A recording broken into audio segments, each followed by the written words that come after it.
हरे कृष्णा, राधे राधे। आज की कथा में आप सभी भक्तों का हार्दिक स्वागत है। भगवान श्री कृष्ण और श्रीमती राधा रानी की कृपा सदैव आप और आपके समस्त परिवार पर बनी रहे। और अब भगवान श्री हरि विष्णु का ध्यान करके आज की पावन कथा का प्रारंभ करते हैं। भीष्म जी ने कहा, हे ब्रह्मन, जो कर्म सबसे अधिक पुण्यजनक हो और जो संसार में सदा और सबको प्रिय जान पड़ता हो तथा पूर्व पुरुषों ने जिसका अनुष्ठान किया हो, ऐसा कर्म आप अपनी इच्छा के अनुसार सोच कर बताइए। तब पुलस्त्य जी बोले, राजन, एक समय की बात है, व्यास जी की शिष्य मंडली के समस्त द्विज आदर पूर्वक उन्हें प्रणाम करके धर्म की बात पूछने लगे, ठीक उसी तरह जैसे कि तुम मुझसे पूछते हो। द्विजों ने पूछा, गुरुदेव, संसार में पुण्य से भी पुण्यतम और सब धर्मों में उत्तम कर्म क्या है? किसका अनुष्ठान करके मनुष्य अक्षय पद को प्राप्त करते हैं?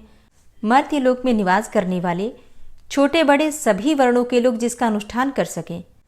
तब व्यास जी बोले, हे शिष्यगण, मैं तुम लोगों को 5 धर्मों के आख्यान सुनाऊंगा। उन 5 में से एक का भी अनुष्ठान करके मनुष्य सुयश, स्वर्ग तथा मोक्ष भी पा सकता है। माता पिता की पूजा, पति की सेवा, सबके प्रति समान भाव, मित्रों से द्रोह न करना और भगवान श्री विष्णु का भजन करना, ये 5 महायज्ञ हैं।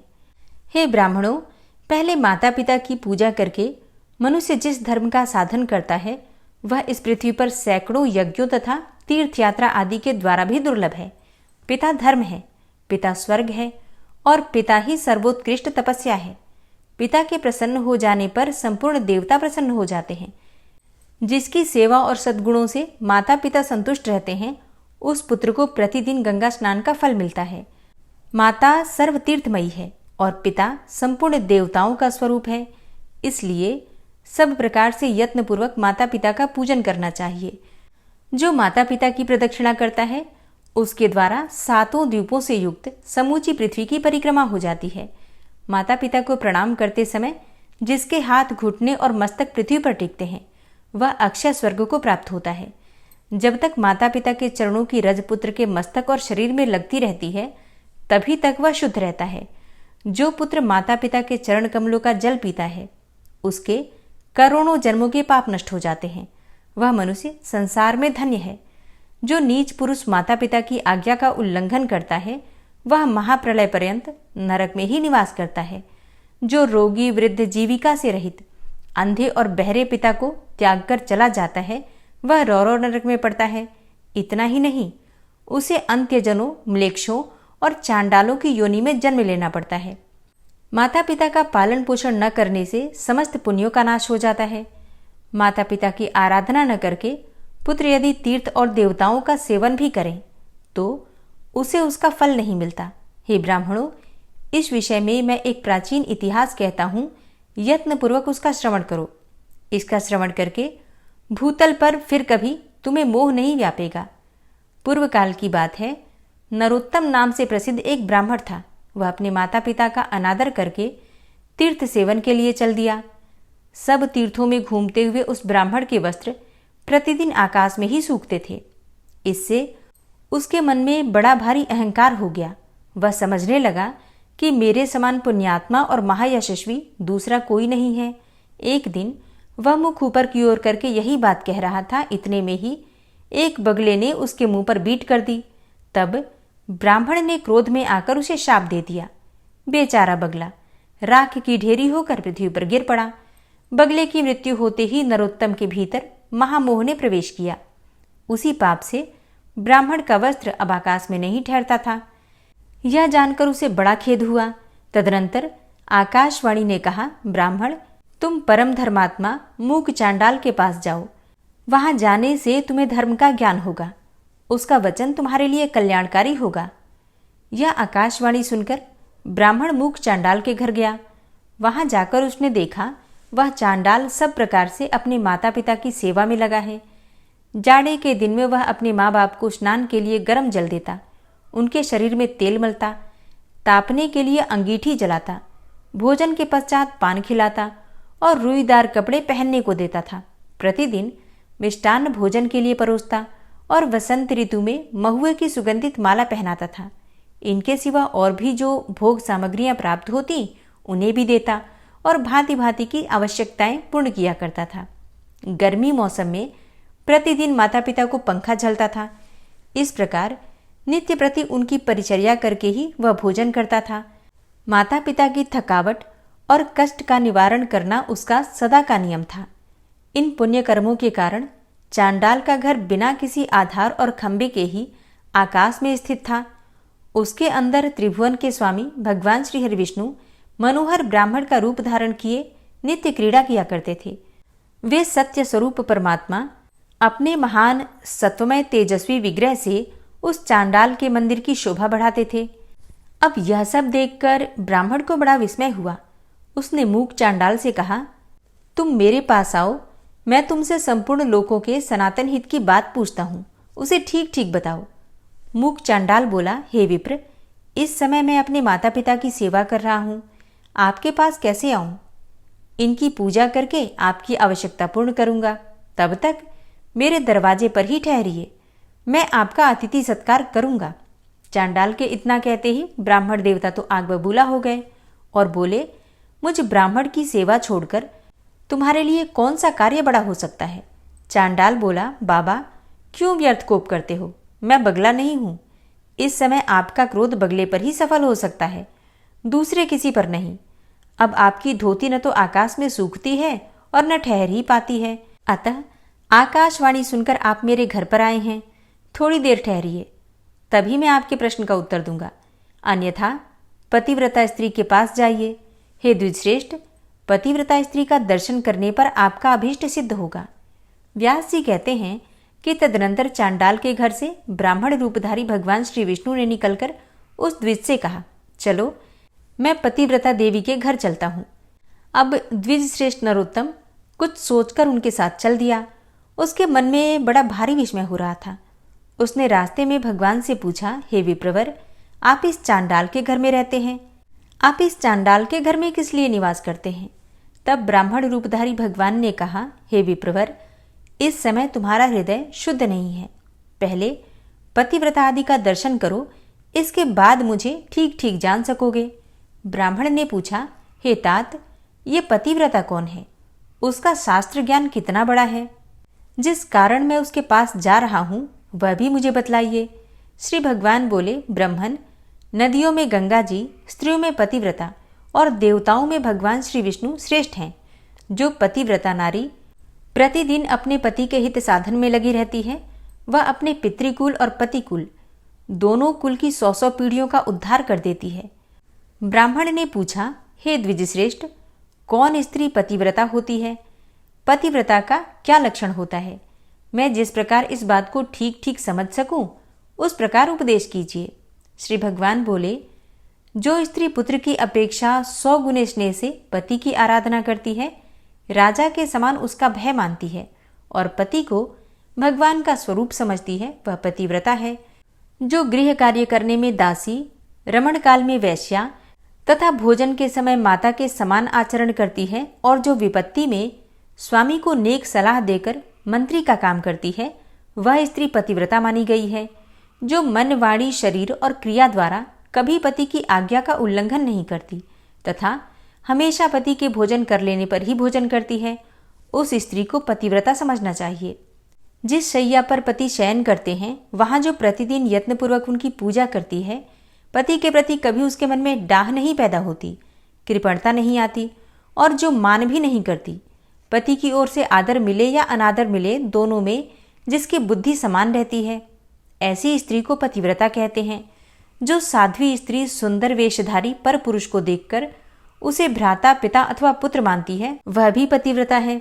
हे द्विजश्रेष्ठ, तुम उस पतिव्रता के पास जाओ और उसे अपना मनोरथ कह सुनाओ। उसका नाम है शुभा। वह अत्यंत रूपवती युवती है, उसके हृदय में दया भरी है, वह बड़ी यशस्विनी है। उसके पास जाकर तुम अपने हित की बात पूछो।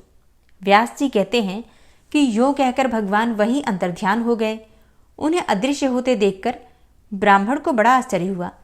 उसने पतिव्रता के घर जाकर उसके विषय में पूछा। अब अतिथि की बोली सुनकर पतिव्रता स्त्री वेगपूर्वक घर से निकली और ब्राह्मण को आया देखकर दरवाजे पर खड़ी हो गई। ब्राह्मण ने उसे देखकर प्रसन्नतापूर्वक उससे कहा, देवी, तुमने जैसा देखा और समझा है उसके अनुसार स्वयं ही सोचकर मेरे लिए प्रिय और हित की बात बताओ। पतिव्रता बोली, ब्राह्मण, इस समय मुझे पतिदेव की पूजा करनी है, अतः अवकाश नहीं है, इसलिए आपका कार्य पीछे करूंगी। इस समय मेरा आतिथ्य ग्रहण कीजिए। अब ब्राह्मण बोला कि कल्याणी, मेरे शरीर में इस समय भूख, प्यास और थकावट बिल्कुल नहीं है। मुझे अभीष्ट बात बताओ, नहीं तो मैं तुम्हें शाप दे दूंगा। तब उस पतिव्रता ने भी कहा, हे द्विजश्रेष्ठ, मैं बगला नहीं हूं। आप धर्म तुलाधार के पास जाइए और उन्हीं से अपने हित की बात पूछिए। यो कहकर वह महाभागा पतिव्रता घर के भीतर चली गई। तब ब्राह्मण ने चांडाल के घर की भांति वहां भी विप्र रूपधारी भगवान को उपस्थित देखा। उन्हें देखकर वह बड़े विस्मय में पड़ा और कुछ सोच विचार कर उनके समीप गया। घर में जाने पर उसे हर्ष में भरे हुए ब्राह्मण और उस पतिव्रता के भी दर्शन हुए। उन्हें देखकर नरोत्तम ब्राह्मण ने कहा, हे तात, देशांतर में जो घटना घटी थी उसे इस पतिव्रता देवी ने भी बता दिया और चांडाल ने तो बताया ही था। ये लोग उस घटना को कैसे जानते हैं? इस बात को लेकर मुझे बड़ा विस्मय हो रहा है। इससे बढ़कर महान आश्चर्य और क्या हो सकता है? श्री भगवान बोले, हे तात, महात्मा पुरुष अत्यंत पुण्य और सदाचार के बल पर सबका कारण जान लेते हैं, जिससे तुम्हें विस्मय हुआ है। हे मुने, बताओ, इस समय तुम्हें उस पतिव्रता ने क्या कहा है?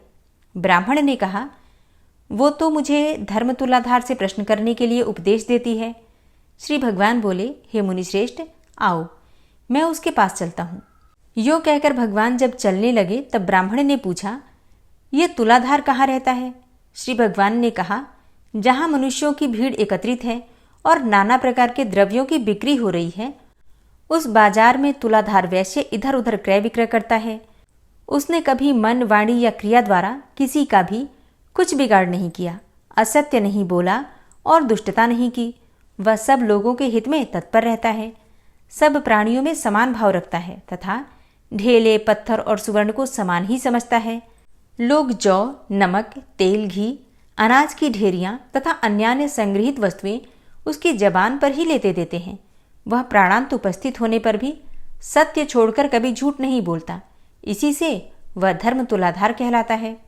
श्री भगवान के यो कहने पर ब्राह्मण ने नाना प्रकार के रसों को बेचते हुए तुलाधार को देखा। वह बिक्री की वस्तुओं के संबंध में बातें कर रहा था। बहुत से पुरुष और स्त्रियां उसे चारों ओर से घेर कर खड़ी थी। ब्राह्मण को उपस्थित देखकर तुलाधार ने मधुर वाणी में पूछा, ब्राह्मण, यहाँ कैसे पधारना हुआ?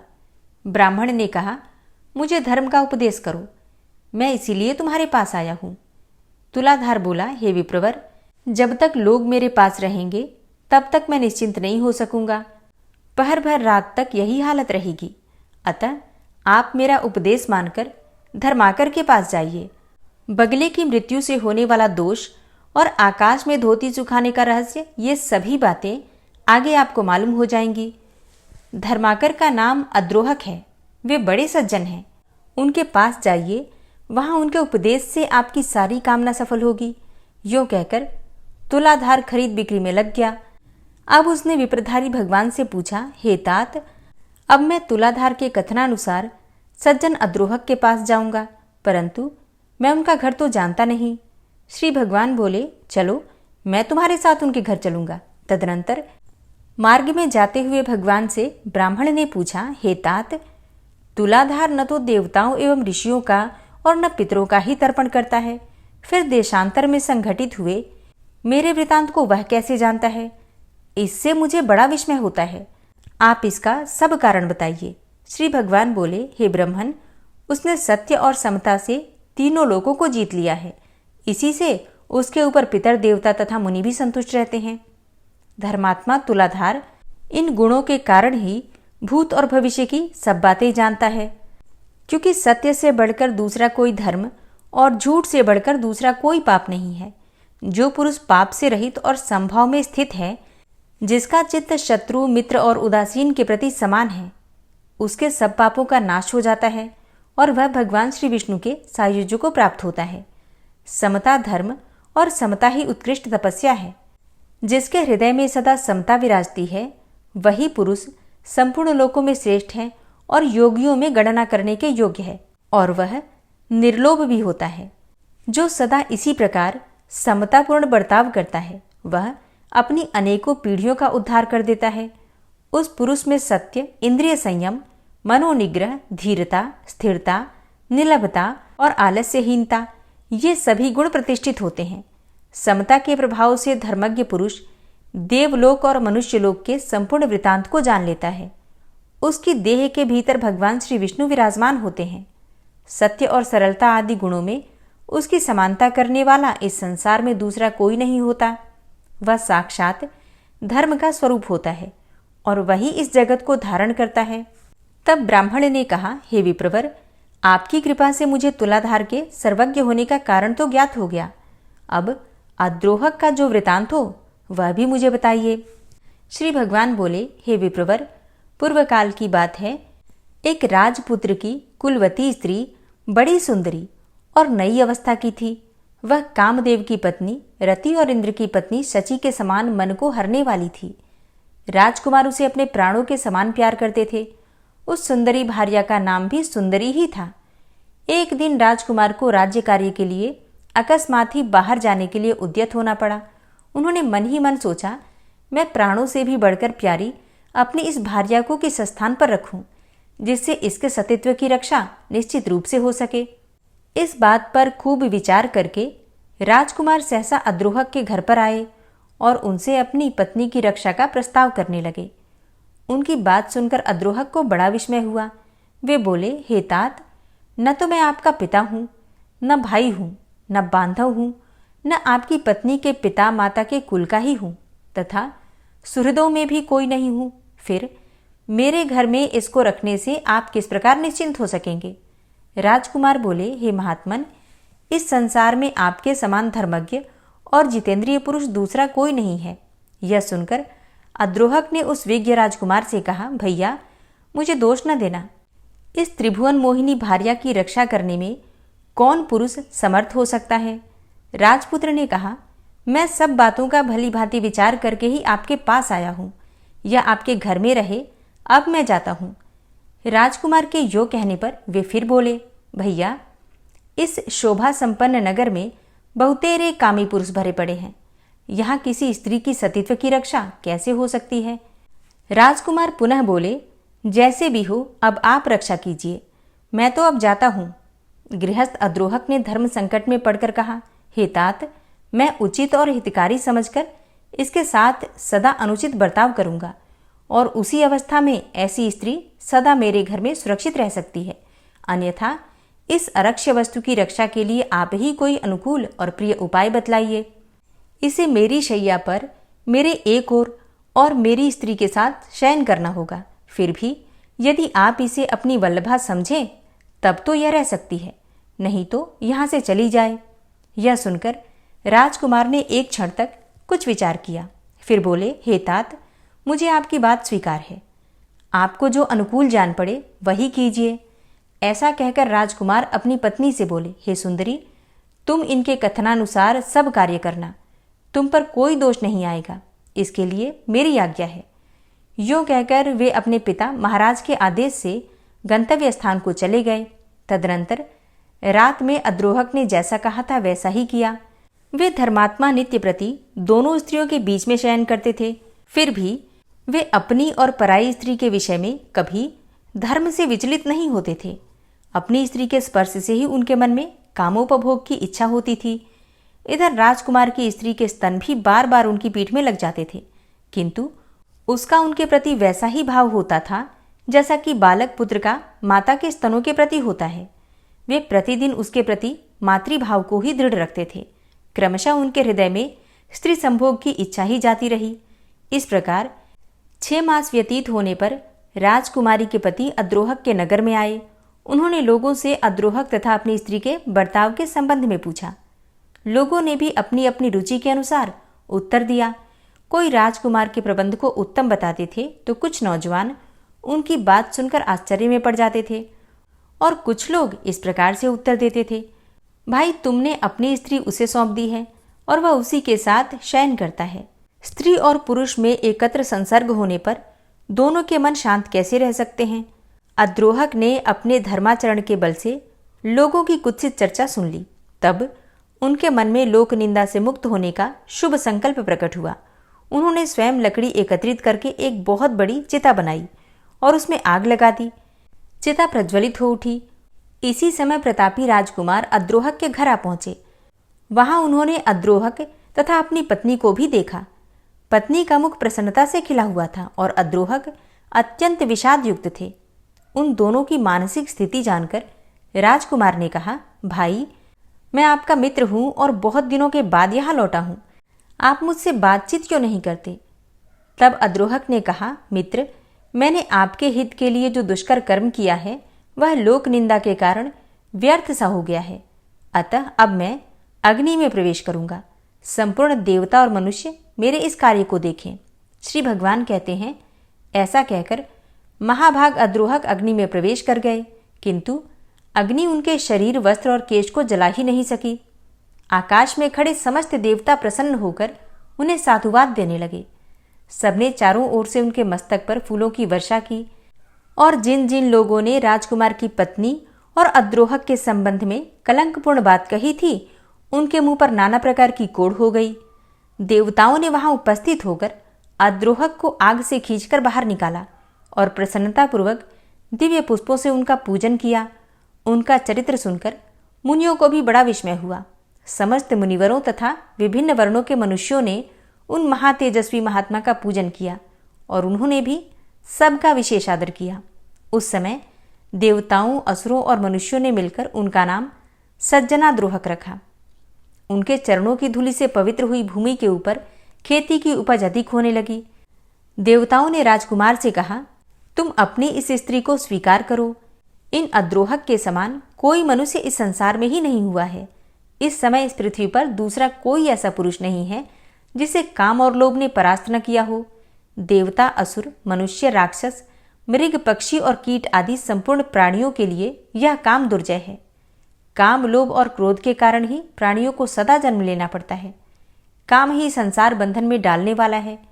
प्रायः कहीं भी काम रहित पुरुष का मिलना कठिन है। इन अद्रोहक ने सबको जीत लिया है। 14 भुवनों पर विजय प्राप्त की है। इनके हृदय में भगवान श्री वासुदेव बड़ी प्रसन्नता के साथ नित्य विराजमान रहते हैं। इनका स्पर्श और दर्शन करके मनुष्य सब पापों से मुक्त हो जाते हैं और निष्पाप होकर अक्षय स्वर्ग प्राप्त करते हैं। यूं कहकर देवता विमानों पर बैठकर आनंदपूर्वक स्वर्गलोक को पधारे। मनुष्य भी संतुष्ट होकर अपने अपने स्थान को चल दिए तथा वे दोनों स्त्री पुरुष भी अपने राजमहल को चले गए। तब से अद्रोहक को दिव्य दृष्टि प्राप्त हो गई है। ये देवताओं को भी देखते हैं और तीनों लोगों की बातें बड़ी सरलता से जान जाते हैं। व्यास जी कहते हैं, तदनंतर अद्रोहक की गली में जाकर द्विज ने उनका दर्शन किया और बड़ी प्रसन्नता के साथ उनसे धर्ममय उपदेश तथा हित की बातें पूछी। सज्जनाद्रोहक ने कहा, हे धर्मज्ञ ब्राह्मण, आप पुरुषों में श्रेष्ठ वैष्णव के पास जाइए। उनका दर्शन करने से इस समय आपका मनोरथ सफल होगा। बगले की मृत्यु तथा आकाश में वस्त्र के न सूखने आदि का कारण आपको विदित हो जाएगा। इसके सिवा आपके हृदय में और भी जो जो कामनाएं हैं उनकी भी पूर्ति हो जाएगी। यह सुनकर वह ब्राह्मण द्विज रूपधारी भगवान के साथ प्रसन्नतापूर्वक वैष्णव के यहाँ आया। वहां पहुंचकर उसने सामने बैठे हुए शुद्ध हृदय वाले एक तेजस्वी पुरुष को देखा, जो समस्त शुद्ध लक्षणों से संपन्न एवं अपने तेज से देदीप्यमान थे। धर्मात्मा द्विज ने ध्यान मग्न हरिभक्त से कहा, हे महात्मन, मैं बहुत दूर से आपके पास आया हूँ। मेरे लिए जो जो कर्तव्य उचित हो उसका उपदेश कीजिए। वैष्णव ने कहा, देवताओं में श्रेष्ठ भगवान श्री विष्णु तुम पर प्रसन्न है। इस समय तुम्हें देखकर मेरा हृदय उल्लसित हो रहा है। अतः तुम्हें अनुपम कल्याण की प्राप्ति होगी। आज तुम्हारा मनोरथ सफल होगा, क्योंकि मेरे घर में भगवान श्री विष्णु विराजमान हैं।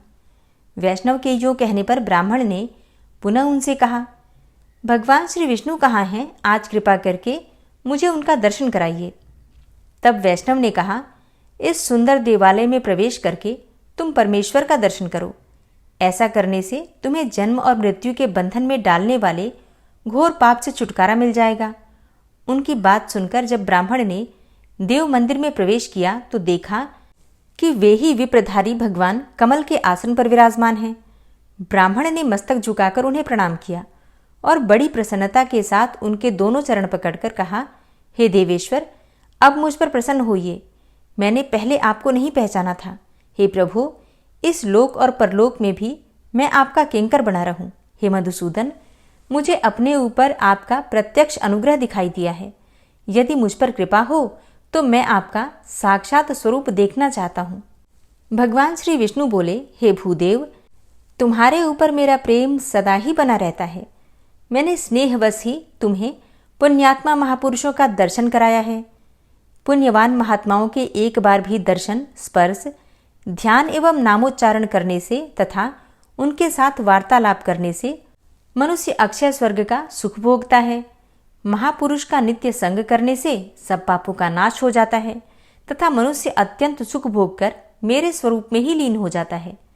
जो मनुष्य पुण्य तीर्थों में स्नान करके शंकर जी तथा पुण्यात्मा पुरुषों के आश्रम का दर्शन करता है, वह भी मेरे शरीर में लीन हो जाता है। एकादशी तिथि को जो मेरा ही दिन अर्थात हरिवासर है, उपवास करके जो लोगों के सामने पुण्यमयी कथा कहता है, वह भी मेरे ही स्वरूप में लीन हो जाता है। मेरे चरित्र का श्रवण करते हुए जो रात्रि में जागता है, उसका भी मेरे शरीर में लय हो जाता है। हे विप्रवर, जो प्रतिदिन ऊंचे स्वर में गीत गाते और बाजा बजाते हुए मेरे नामों का स्मरण करता है, उसका भी मेरी देह में लय होता है। जिसका मन तपस्वी, राजा और गुरुजनों से कभी द्रोह नहीं करता, वह भी मेरे ही स्वरूप में लीन होता है। तुम मेरे भक्त और तीर्थ स्वरूप हो, किंतु तुमने बगले की मृत्यु के लिए जो शाप दिया था, उसके दोष से छुटकारा दिलाने के लिए मैंने ही वहां उपस्थित होकर कहा कि तुम पुण्यवानों में श्रेष्ठ और तीर्थ स्वरूप महात्मा मूक चांडाल के पास जाओ। हे तात, उन महात्मा का दर्शन करके तुमने देखा ही था कि वह किस प्रकार अपने माता पिता का पूजन करता था। उन सभी महात्माओं के दर्शन से, उनके साथ वार्तालाप करने से और मेरा संपर्क होने से आज तुम मेरे मंदिर में आए हो। करोड़ों जन्मों के बाद जिसके पाप का क्षय होता है, वह धर्मज्ञ पुरुष मेरा दर्शन करता है, जिससे उसे प्रसन्नता प्राप्त हो। हे वत्स, मेरे ही अनुग्रह से तुमको मेरा दर्शन हुआ है, इसलिए तुम्हारे मन में जो इच्छा हो उसके अनुसार मुझसे वरदान मांग लो। ब्राह्मण ने कहा, हे नाथ, मेरा मन सर्वथा आपके ही ध्यान में स्थित रहे। संपूर्ण लोकों के स्वामी हे माधव, आपके सिवा कोई भी दूसरी वस्तु मुझे कभी प्रिय न लगे। श्री भगवान ने कहा, हे निष्पाप ब्राह्मण, तुम्हारी बुद्धि में सदा ऐसा ही उत्तम विचार जागृत रहता है, इसलिए तुम मेरे धाम में आकर मेरे ही समान दिव्य भोगों का उपभोग करोगे, किंतु तुम्हारे माता पिता तुमसे आदर नहीं पा रहे हैं। अतः पहले माता पिता की पूजा करो, उसके बाद मेरे स्वरूप को प्राप्त हो जाओगे। उनके दुखपूर्ण उच्छ्वास और क्रोध से तुम्हारी तपस्या प्रतिदिन नष्ट हो रही है। जिस पुत्र के ऊपर सदा ही माता पिता का कोप रहता है, उसको नरक में पड़ने से ब्रह्मा तथा महादेव जी भी नहीं रोक सकते। इसलिए तुम माता पिता के पास जाओ और यत्नपूर्वक उनकी पूजा करो, फिर उन्हीं की कृपा से तुम मेरे पद को प्राप्त होगे। व्यास जी कहते हैं, जगत गुरु भगवान के ऐसा कहने पर द्विज श्रेष्ठ नरोत्तम ने फिर से इस प्रकार कहा, हे नाथ, यदि आप मुझ पर प्रसन्न हैं तो मुझे अपने स्वरूप का दर्शन कराइए। तब संपूर्ण लोकों के एकमात्र कर्ता एवं ब्राह्मण हितैषी भगवान ने नरोत्तम के प्रेम से प्रसन्न होकर उस पुण्यकर्मा ब्राह्मण को शंख, चक्र, गदा और पद्म धारण किए अपने पुरुषोत्तम रूप का दर्शन करवाया।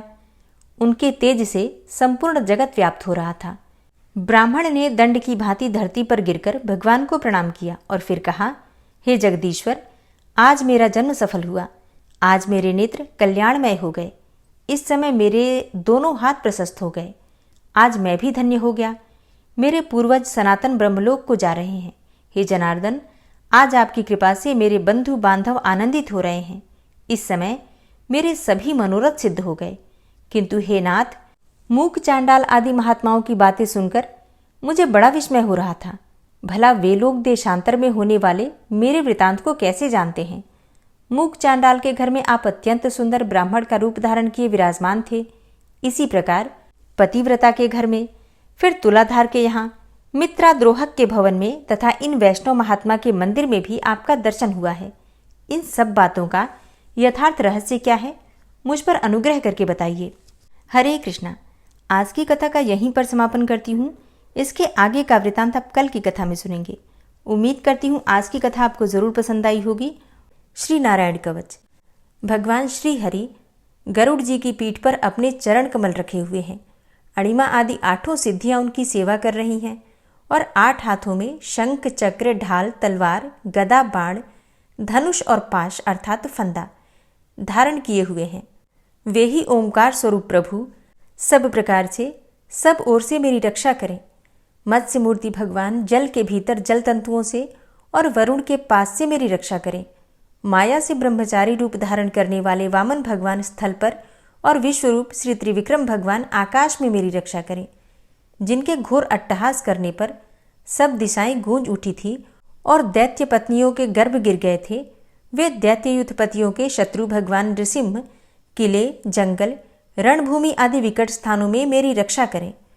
अपनी दाढ़ों पर पृथ्वी को उठा लेने वाले यज्ञ मूर्ति वाराह भगवान मार्ग में, परशुराम जी पर्वतों के शिखरों पर और लक्ष्मण जी के सहित भरत के बड़े भाई भगवान रामचंद्र प्रवास के समय मेरी रक्षा करें।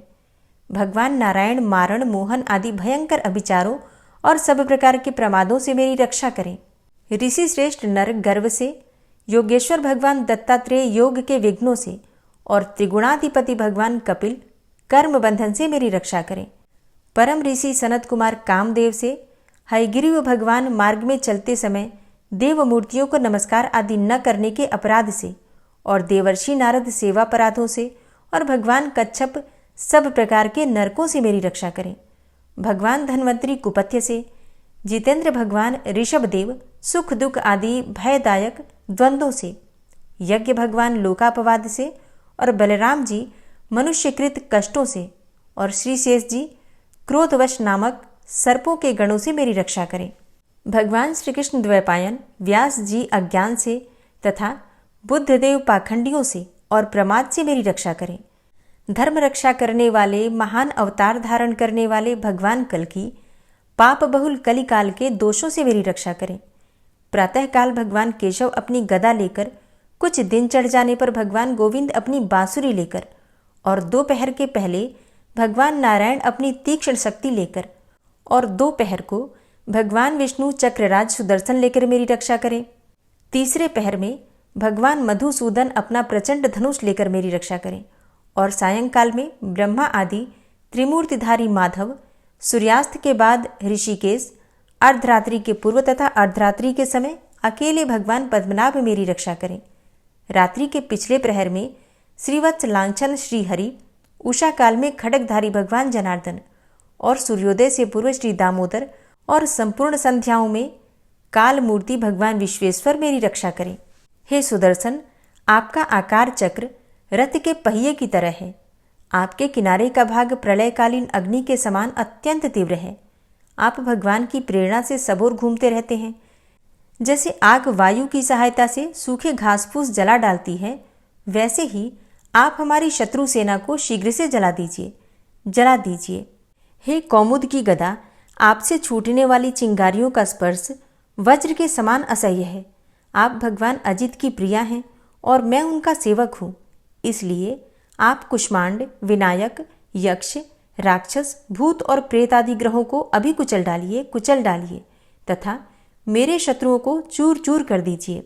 हे शंखश्रेष्ठ, आप भगवान श्री कृष्ण के फूंकने से भयंकर शब्द करके मेरे शत्रुओं का दिल दहला दीजिए एवं यातुधान, प्रमथ, प्रेत, मातृका, पिशाच तथा ब्रह्म राक्षस आदि भयावने प्राणियों को यहाँ से तुरंत भगा दीजिए। भगवान की श्रेष्ठ तलवार, आपकी धार बहुत तीक्ष्ण है। आप भगवान की प्रेरणा से मेरे शत्रुओं को छिन्न भिन्न कर दीजिए। भगवान की प्यारी ढाल, आप में सैकड़ों चंद्राकार मंडल है। आप पाप दृष्टि, पापात्मा शत्रुओं की आंखें बंद कर दीजिए और उन्हें सदा के लिए अंधा बना दीजिए। सूर्य आदि ग्रह, धूमकेतु, पुच्छल तारे आदि केतु, दुष्ट मनुष्य, सर्प आदि रेंगने वाले जंतु, दाढ़ों वाले हिंसक पशु, भूत प्रेत आदि तथा पापी प्राणियों से हमें जो भय हो और जो हमारे मंगल के विरोधी हो, वे सभी भगवान के नाम, रूप तथा आयुधों का कीर्तन करने से तत्काल नष्ट हो जाएं। बृहद, रथंतर आदि सामवेदीय स्तोत्रों से जिनकी स्तुति की जाती है, वे वेद मूर्ति भगवान गरुड़ और विश्वक्सेन जी अपने नामोच्चारण के प्रभाव से हमें सब प्रकार की विपत्तियों से बचाएं। श्रीहरि के नाम, रूप, वाहन, आयुध तथा श्रेष्ठ पार्षद हमारी बुद्धि, इंद्रिय, मन और प्राणों को सब प्रकार की आपत्तियों से बचाएं।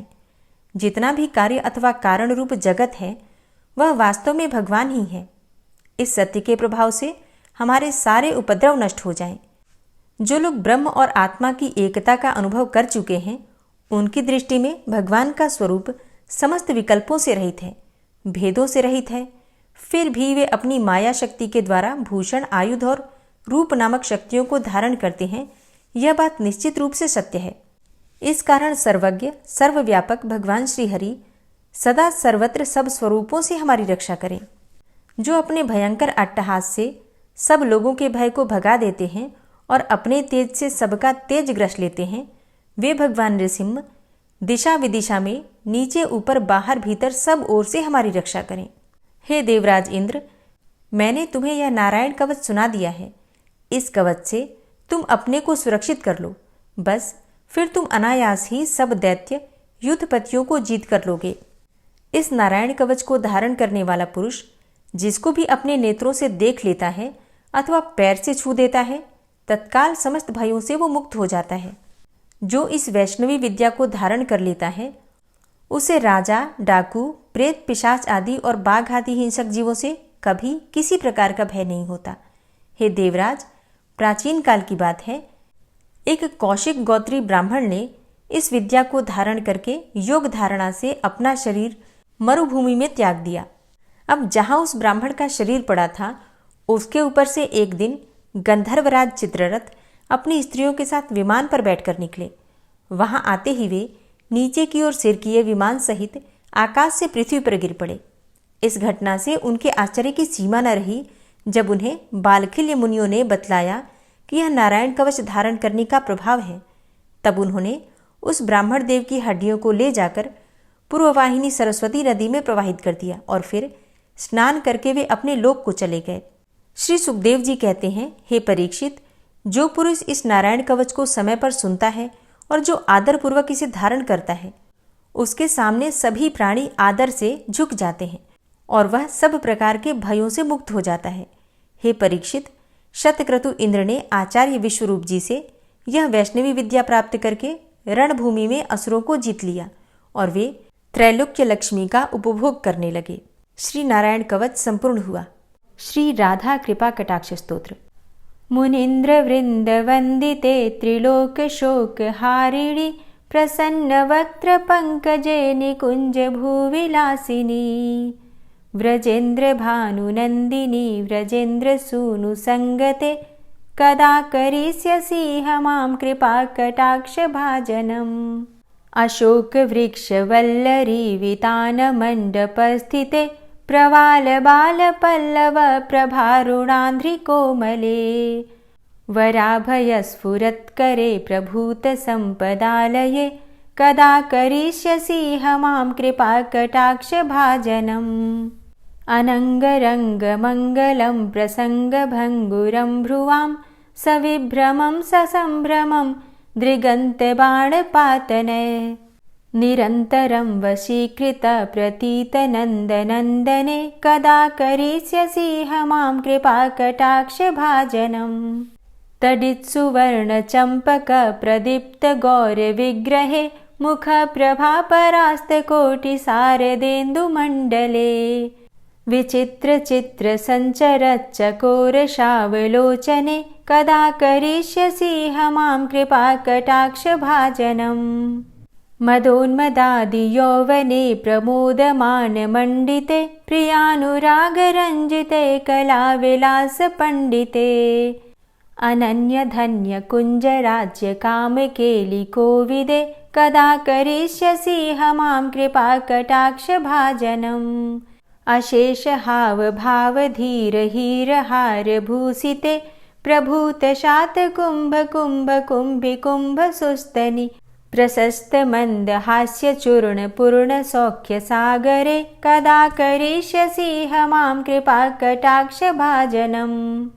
मृणाल वाल वल्लरी तरंग रंग दौर्लते लताग्रलास्यलोलनीललोचनावलोकने ललल्लुलन्मिलन्मनोज्ञमुग्धमोहिनाश्रिते कदा करिष्यसि मां कृपाकटाक्षभाजनम् सुवर्णमल्लिकाञ्चितत्रिरेखकम्बुकण्ठगे त्रिसूत्रमङ्गलीगुणत्रिरत्नदीप्तिदीधिते सलोलनीलकुन्तलप्रसूनगुच्छगुम्फिते कदा करिष्यसि मां कृपाकटाक्षभाजनम् नितम्बबिम्बलम्बमानपुष्पमेखलागुणे प्रशस्तरत्नकिङ्किणीकलापमध्यमञ्जुले करीन्द्रशुण्डदण्डिकावरोहशोभगोरुके कदा करिष्यसि मां कृपाकटाक्षभाजनम्